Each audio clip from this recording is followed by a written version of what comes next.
क्योंकि हम दो ही पर लिखते हैं, या तो पत्नी पे लिखते हैं या फिर नेता पे लिखते हैं। दोनों जगह खतरनाक होती है।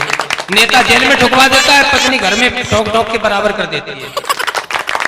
तो दोनों ही स्थितियां खतरनाक है और विषय हमने दोनों ही खतरनाक पकड़ रखे हैं। इसीलिए आप हमारी चेहरे से देखकर अंदाजा लगा सकते हैं कि हम क्या क्या झेल के आते हैं। कोई दिक्कत नहीं है कि हमारा नेताओं से कनेक्शन थोड़ा कम होता है।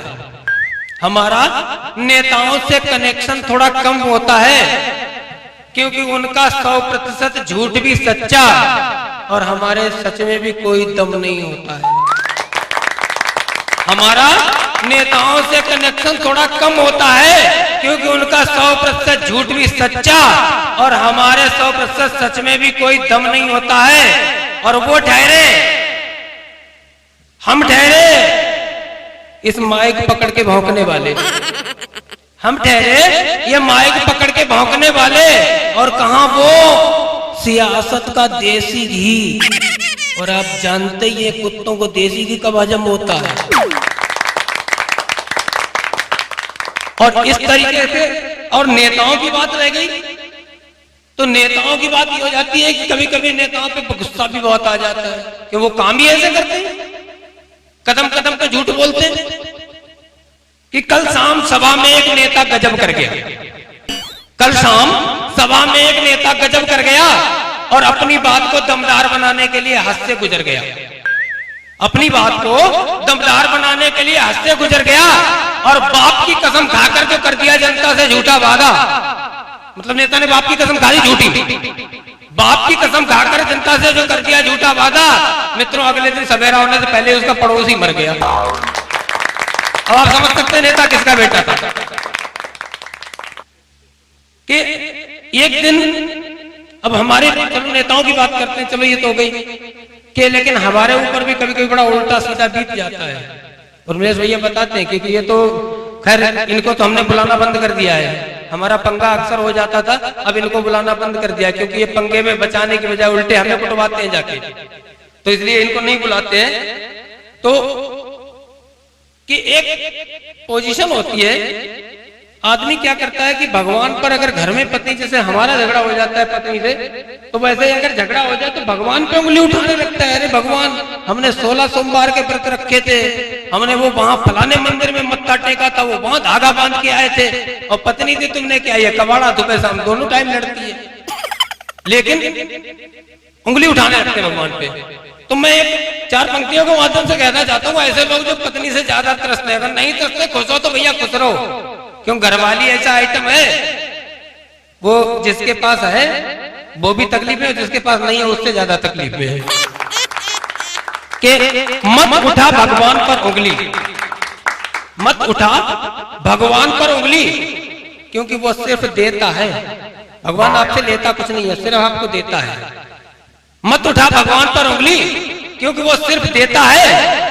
फर्क इतना है कि अपनी खुशी और या नाखुशी का अंतर अपनी देनदारी में कर देता है।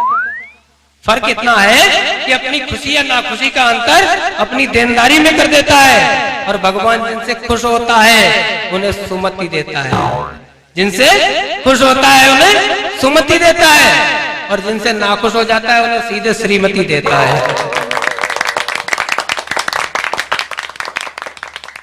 और एक चीज अभी हमें दादा की मैं अभी जानना पड़ा था एक बार दादा, अभी आपने तो 2 दिन पहले जब फोन किया था तो मुझे एक हरियाणा साइड में जाना पड़ा। हरियाणा में एक और अजीब स्थिति है।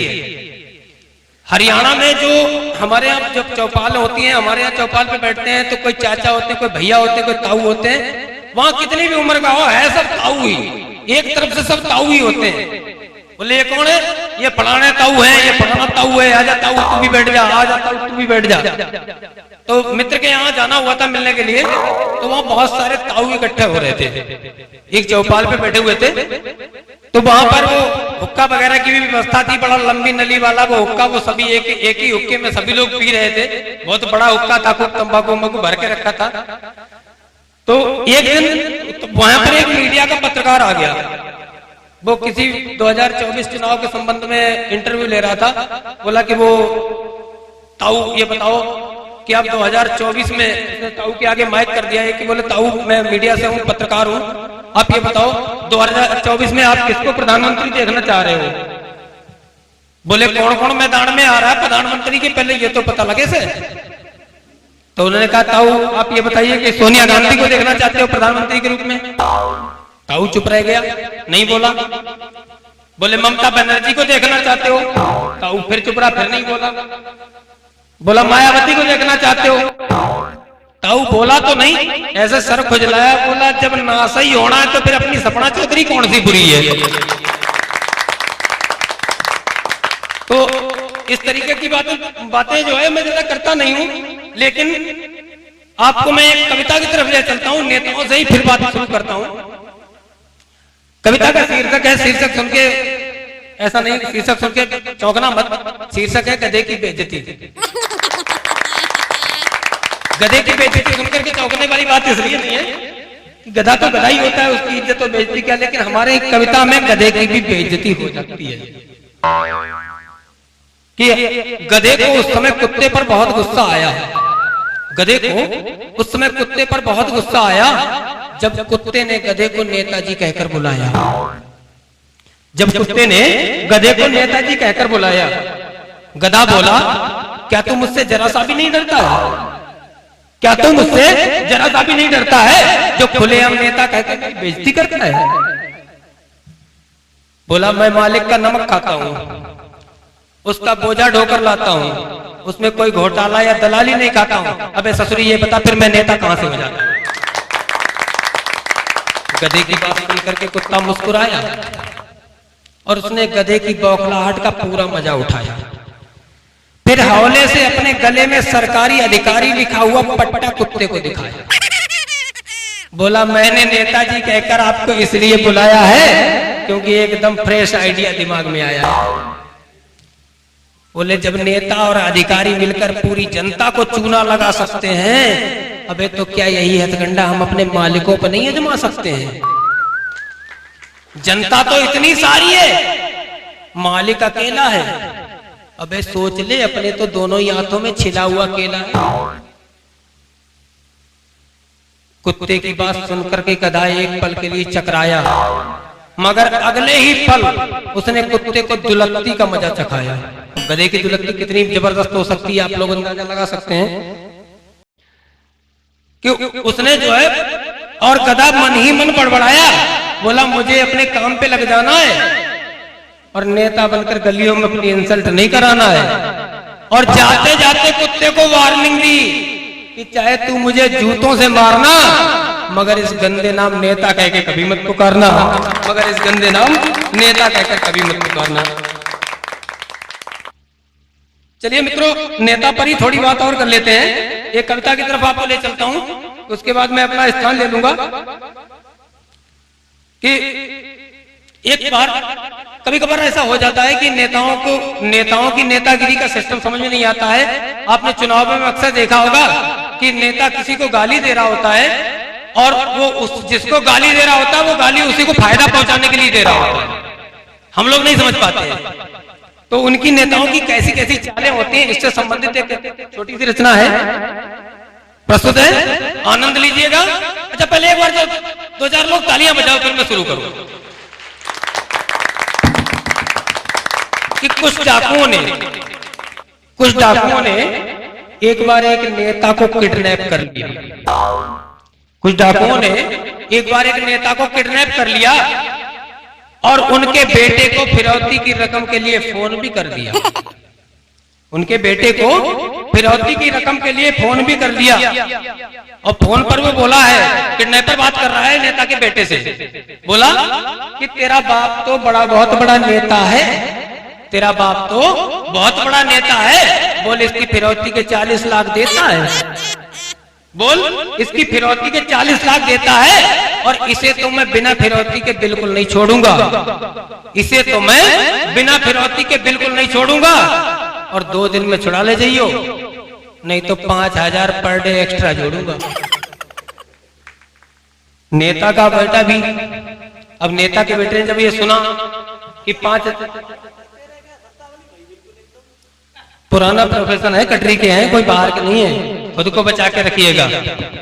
अभी कभी के प्रोफेशन में है तो प्रोफेशन बदलने पे मजबूर मत करिए, तो क्या होगा फिर, उठा पटक होनी है तो, जैसे यहां होगी वैसे नहीं होगी। तो नेताजी का बेटा भी आखिरकार राजनीतिक माहौल में पला और बढ़ा था। नेताजी का बेटा भी राजनीतिक माहौल में पला और बढ़ा था, और ये तिकड़म वाली चालें उठा पटक खूब चलाता। नेता बोला 40 लाख तो क्या, अबे सुन, 40 लाख तो क्या, मैं तुझे 40 पैसे भी नहीं दूंगा। 40 लाख तो क्या, मैं तुझे 40 पैसे भी नहीं दूंगा, और तू मेरे पांव छूकर भी इसे वापस करने आया ना तो भी वापस नहीं लूंगा। अपने बाप को बता रहा है कि तू मेरे पांव छूकर भी इसे वापस करने आए तो मैं वापस नहीं लूंगा। तुझे क्या पता, तुझे क्या पता कि इसके साथ मेरे ऊपर क्या क्या बीतता है, तुझे क्या पता इसके साथ मेरे ऊपर क्या क्या बीतता है। अबे ये ससुरा ऐसी पार्टी से जुड़ा नेता है, एक भी चुनाव नहीं जीतता है, और मैं इसका लेकर, इसके साथ रहकर तो मेरे राजनीतिक कैरियर पर भी कोरोना चढ़ रहा है। इसके साथ रहकर तो मेरे राजनीतिक कैरियर पर भी कोरोना चढ़ रहा है। अब इसे तो तू ही रख ले, मेरे को तो पेट्रोल से भी महंगा पड़ रहा है। बोला मैं इसका लेकर करूंगा भी क्या, मैं इसका लेकर करूंगा भी क्या, मेरी तो ऐसे ही पार्टी में अच्छी चल रही है। मैं इसका लेकर करूंगा भी क्या, मेरी तो ऐसे ही पार्टी में अच्छी चल रही है। और हाँ बेटा अपना ख्याल रखियो, इसके खिलाफ सीबीआई जांच भी चल रही है। अब नेता के बेटे की बात सुनकर के, नेता के बेटे की बात सुनकर किडनैपर का हौसला टूट गया। नेता के बेटे की बात सुनकर किडनैपर का हौसला टूट गया, और परिणाम यह हुआ कि अगले ही दिन नेता बिना फिरौती के छूट गया। और इस तरह अपने बाप को घर आया देखकर, अपने बाप को घर आया देखकर नेता का बेटा मुस्कुराया, और इस बार उसने खुद इस किडनैपर को फोन लगाया। बोला अबे तू तो बड़ा टुच्चा खिलाड़ी है, अबे तू तो बड़ा टुच्चा खिलाड़ी है, 2 दिन भी नहीं खेल पाया, और हमारे पहले ही राजनीतिक गठबंधन को तू नहीं खेल पाया। हमने अपने बाप को फ्री में छुड़वाने के लिए दांव चला था, तू तो अभी विद्यार्थी है बेटा, गुरु को पढ़ाने चला था। अब ये बता बेटा, अब ये बता बेटा हमारा ये हथकंडा कैसा था। बेवकूफ तुझे नहीं पता, राजनीति से पहले यही किडनैप का तो यही तो हमारा पेशा था। बोला और तुम टुच्चे थे, नेता का बेटा कह रहा है किडनैपर से, तुम टुच्चे थे, टुच्चे हो, ज्यादा उड़ने की कोशिश मत करना, और सर पटक कर भी मर जाओ, मगर नेता के से बड़े गुंडे डकैत बनने की कोशिश कभी मत करना। नेताओं से बड़े गुंडे डकैत बनने की कोशिश करना। बहुत बहुत धन्यवाद।